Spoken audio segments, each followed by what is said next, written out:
Well, we've been talking a little bit about earlier in the service, hiding from God like Adam and Eve, knowing that's impossible.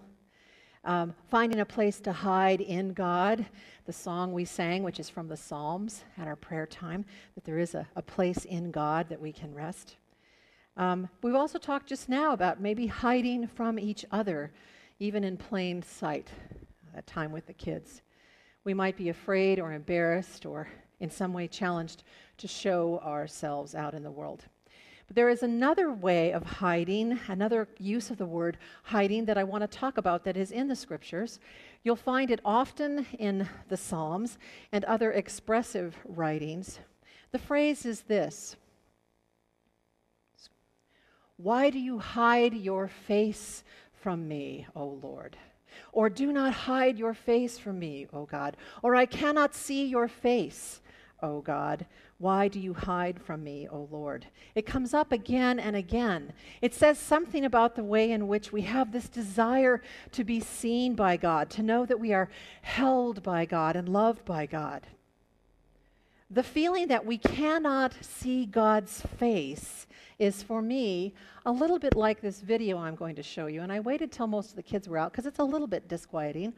But this is a video called the Still Face Experiment, and Dr. Edward Tronick is going to explain to you what it is, and it's sort of a little reflection on what happens when you can't see love. Let's watch for a moment. Babies this young are extremely responsive to the emotions and the reactivity and the social interaction that they get from the world around them. This is something that we started studying 30, 40 years ago, when people didn't think that infants could engage in social interaction. In the still face experiment, what the mother did was she sits down and she's playing with her baby, who's about a year of age. I'm like a girl. Oh. And she gives a greeting to the baby gives a greeting back to her. Yeah. This baby starts pointing at different places in the world, and the mother's trying to engage her and play with her. They're working to coordinate their emotions and their intentions, what they want to do in the world. And that's really what the baby is used to. And then we ask the mother to not respond to the baby.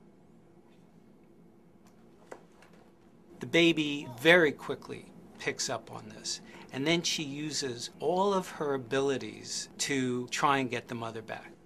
She smiles at the mother. She points because she's used to the mother looking where she points. The baby puts both hands up in front of her and says, "What's happening here?" She makes that screechy sound at the mother, like, "Come on, why aren't we doing this?" Even in this 2 minutes, when they don't get the normal reaction, they react with negative emotions, they turn away, they feel the stress of it, they actually may lose control of their posture because of the stress that they're experiencing. Okay. I'm here. And what are you doing? Oh, yes. Oh, what a big girl. It's a little like the good, the bad, and the ugly. The good is that normal stuff that goes on, that we all do with our kids. The bad is when something bad happens, but the infant can overcome it. After all, when you stop the still face, the mother and the baby start to play again. The ugly is when you don't give the child any chance to get back to the good. There's no reparation, and they're stuck in that really ugly situation. Pretty tough to watch that, isn't it? You see that baby go to a truly hopeless place. There's panic, there is pain, there's confusion. The one who is supposed to love me the most doesn't even seem to see me. And you also caught the immediate difference it made when the mother restores that eye contact and that connection with that baby. Do not hide your face from me, O God. I have this feeling that the world is full of people who are that desperate, who feel invisible and unknown and unloved. It could be people living on the streets. It could be people who are in prison. It could be young men and women who are in war zones, or people who are in other difficult and disastrous situations all around the world. But my friends, it could be someone sitting right next to you in the pew, blending in, slipping away out of the gathering area without being fully seen by us right here. Who is the face of God to them? Who is looking at any of these people squarely in the eye with love, connecting to them in a committed and a meaningful way? The world, I do believe, is full of people who have not seen the face of God, who have not experienced love, and who do not have hope because of it. I think that's because, in a way, we are in a world that looks a bit like the old-fashioned game of hide and seek, where it's every man, woman, or child for herself, where everyone is hiding alone and then running as fast as they can to be safe at that home base so that they don't end up being it themselves. The only person who is looking for you is actually somebody who is out to get you, so that you will be it and they won't have to be it anymore. Because in a culture like ours, individualism is highly valued, as is conformity, and being it makes you stick out, and yet you are still totally alone and isolated.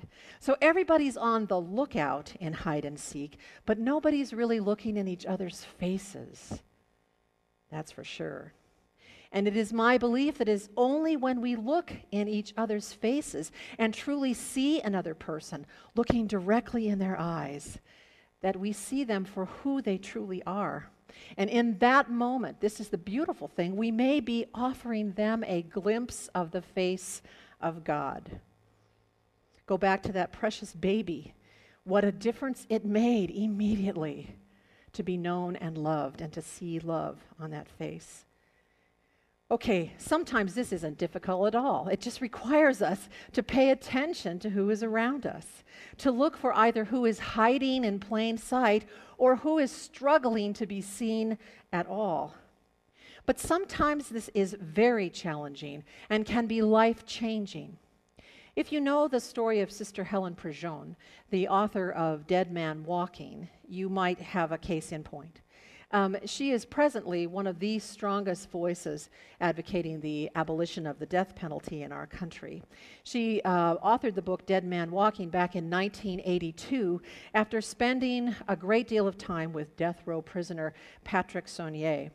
He was convicted of the kidnap and the murder of 2 teenagers, and she was asked to be his spiritual advisor and director as he faced his death sentence.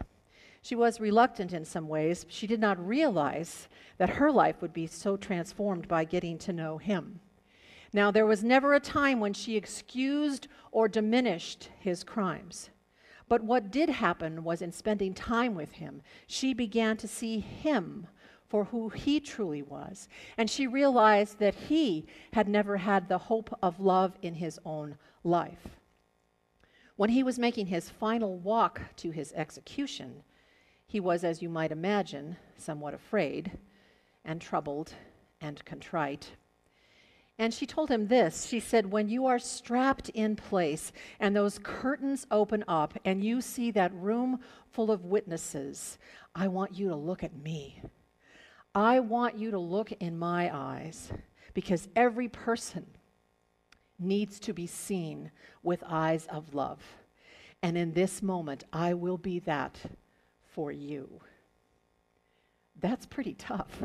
I'm not sure that any of us has ever been challenged with a moment that might take us so far outside of our comfort zone.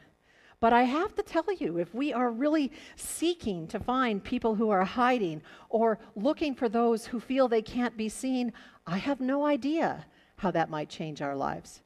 I have no idea what that might mean for us as a church. But I can tell you it definitely changes the game.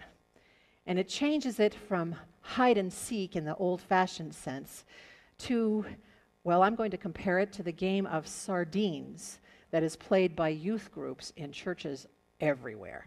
Now, are some of my youth here that could come up here right now? Come stand right here. And along with these youth, come on over here, I need a few volunteers.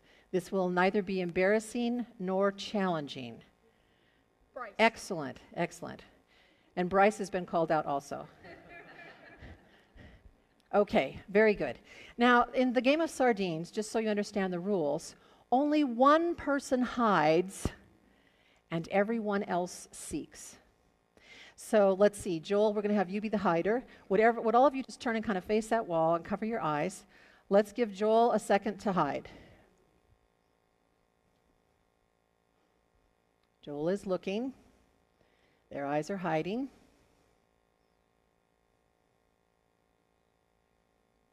Joel is taking his time.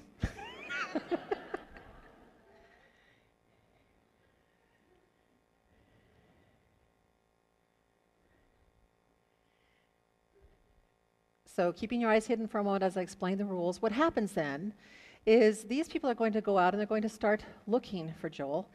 And when they find Joel, this is the beautiful thing, they will hide with him. And we'll see what happens. So you can uncover your eyes and maybe start by looking this way. Start by looking over here and just start surveying. And when you see him, you know what to do. There are some obvious places that obviously the youth group has hidden before.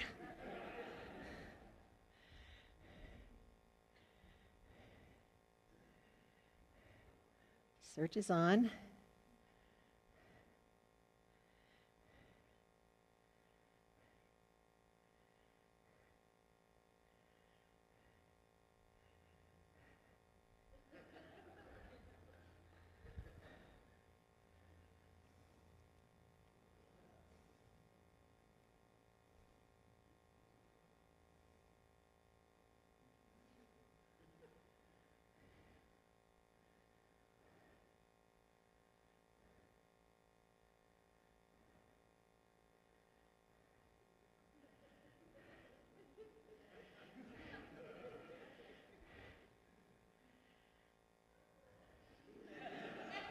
So you see what happens, just stay right there for a second.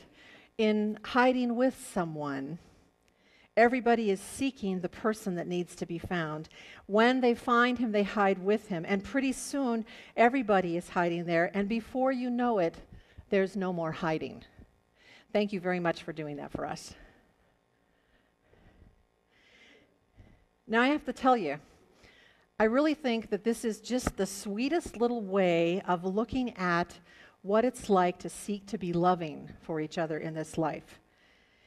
This could be a way of thinking about those we love who are in personal struggles. We can't necessarily fix what's going on, but we can stand right there with them. We can snuggle up right next to them as close as we possibly can in life's hard places and difficult transitions. But this can also be the way we look at sweeping justice issues. When we line ourselves up, our lives get lined up, and our voices and our lives call out with people from the margins who are victims or who are in other ways lost and invisible to our systems, to our powers. We become their voices. We become part of who is hiding in a way that renders them no longer invisible. I think that's incredibly important. In the game of sardines, the joy, the point, the meaning comes in everybody being found and everybody being together. In the game of life, if you want to call it that, the joy and the point and the meaning comes in everyone being found and everybody being together in the love of God, letting God's face shine. And then we take that experience of seeing the face of God anywhere and everywhere we go. We know that there is no need to hide from God. We know that we can, in a very real sense, hide in God anywhere we go. And we know that there is a place to hide in God that has room for everyone we meet, just like packing sardines together in a can, so that eventually it's overflowing. And that love, that possibility, shines out through us. Everyone could see the loving face of God through our lives. Through our lives. I don't think our prayer ever needs to be, "Oh Lord, do not hide your face from me." I think our prayer could be, "Oh Lord God, show your loving face through me." May that be so. Amen.